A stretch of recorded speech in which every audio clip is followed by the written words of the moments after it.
BJP এখন অভিষেক বন্দ্যোপাধ্যায়ের বিরুদ্ধে প্রার্থী দিতে পারেনি। ডায়মন্ড হারবার ছাড়া এখনও আরও ৩টি আসনে প্রার্থী দিতে পারেনি বিজেপি। তবে লোকসভা নির্বাচনের আগে দেবে নিশ্চয়ই। আর তাই প্রতিদ্বন্দ্বী খুঁজে পাননি অভিষেক। তারপরও ডায়মন্ড হারবারে গিয়ে নির্বাচনী স্ট্র্যাটেজি সাজাচ্ছেন তিনি। টানা ৩ দিন সেখানে ছিলেন তৃণমূল কংগ্রেসের প্রার্থী। আর এই পরিস্থিতি ঢাকতেই পাল্টা অভিষেককে নিশানা করলেন বিজেপি প্রার্থী দিলীপ ঘোষ। আজ শুক্রবার সকালে নিউ টাউনের ইকোপার্কে প্রাতভ্রমণে আসেন বর্ধমান দুর্গাপুর কেন্দ্রের বিজেপি প্রার্থী দিলীপ ঘোষ। আর সেখানেই অভিষেককে নিশানা করেন তিনি। ডায়মন্ড হারবার লোকসভা কেন্দ্রে মার্জিন বাড়ানোর লক্ষ্যে অভিষেক বন্দ্যোপাধ্যায় বৈঠক করছেন। এই বিষয়টিকে নিয়ে দিলীপ ঘোষ বলেন, এখনও প্রতিপক্ষ ঘোষণা হয়নি। বিজেপি প্রার্থীর নাম এখনও ঘোষণা করেনি। আর তাতেই এত টেনশন নেওয়ার কি আছে? উনি যেভাবে মার্জিন বাড়ান বা ভোট কেনেন সবাই জানে। আমার মনে হয় ইলেকশন কমিশন এবং আরও বাকিরা যারা আছে তারা যা প্রস্তুতি নিচ্ছে তাই চাপে আছেন তিনি। দেখা যাক, ইলেকশন এখনও দেরি আছে। অভিষেক এখান থেকে দুবারের সাংসদ। তার বিরুদ্ধে এখনও কোনো দলই প্রার্থী দেয়নি। সেটাই নাকি টেনশন অভিষেকের বলে দাবি দিলীপের। এখন প্রধানমন্ত্রীর অর্থনৈতিক উপদেষ্টা সঞ্জীব সান্যালের মন্তব্য নিয়ে বিতর্ক তৈরি হয়েছে। যা নিয়ে মুখ খুললেন দিলীপ ঘোষ।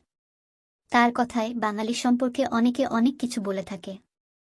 আগেও বলেছে, আমার মনে হয় বাঙালিরা আমরা নিজেরাই দায়ী। বাইরের লোক বললে সেন্টিমেন্টে লাগে। বাংলায় যে রাজনীতি চলছে, যে দুর্নীতি চলছে, তারপরেও বাঙালি যে উচ্চাকাঙ্ক্ষা নিয়ে কাজ করছে কেউ বলবে, মদ কারা খায় না, বাঙালি কি খায় না? সন্ধ্যার পর পাড়ায় পাড়ায় পার্টি অফিসে মদের ফোয়ারা চলছে। বাইরের লোক বললে যদি কষ্ট হয় তাহলে বন্ধ করুন। ইমেজ খারাপ কে করেছে আজকে? স্কুলে পড়াশোনা বাদ দিয়ে কাটমানি নেওয়া হচ্ছে। হাসপাতালে ডাক্তার নেই, নার্স নেই, ওষুধ পাওয়া যাচ্ছে না। থানা তোলাবাজির জায়গা হয়ে গিয়েছে। এরপর যাদবপুর কেন্দ্রের বিজেপি প্রার্থী অনির্বাণ গঙ্গোপাধ্যায়কে কটাক্ষ করেছেন সায়নী ঘোষ। এই ইস্যুতেও আক্রমণ শানিয়েছেন দিলীপ ঘোষ। মহুয়া মৈত্র ইস্যুতেও কড়া জবাব দিয়েছেন। দিলীপের বক্তব্য, অনির্বাণদার বিরুদ্ধে বলার কিছু নেই। উনি তো বিজেপির প্রার্থী, বিজেপি বলেই ওকে মানুষ ভোট দেবে। উনি কি, কার কি কালচার বোঝাই যাচ্ছে তৃণমূল মানে সন্দেশখালি।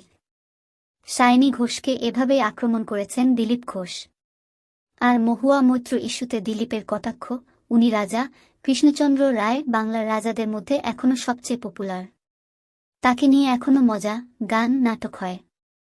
নদিয়ায় তাকে নিয়ে ঘটনা অনেক প্রচলিত। তার গান অনেক প্রচলিত। তাই তাকে প্রশংসা করেছেন। কারো সঙ্গে যদি মিলে যায় তাতে তো আপত্তি নেই। উনি যে অযোগ্য ছিলেন বা রাজা হিসেবে কিছু করেননি সেটা তো বলা যাবে না। অর্থাৎ রাজা রামমোহন রায় এবং রাজা কৃষ্ণচন্দ্রকে গুলিয়ে ফেলেছিলেন প্রধানমন্ত্রী। তা নিয়ে মহুয়া প্রশ্ন তুলে দেন, যার জবাব দিলেন দিলীপ ঘোষ।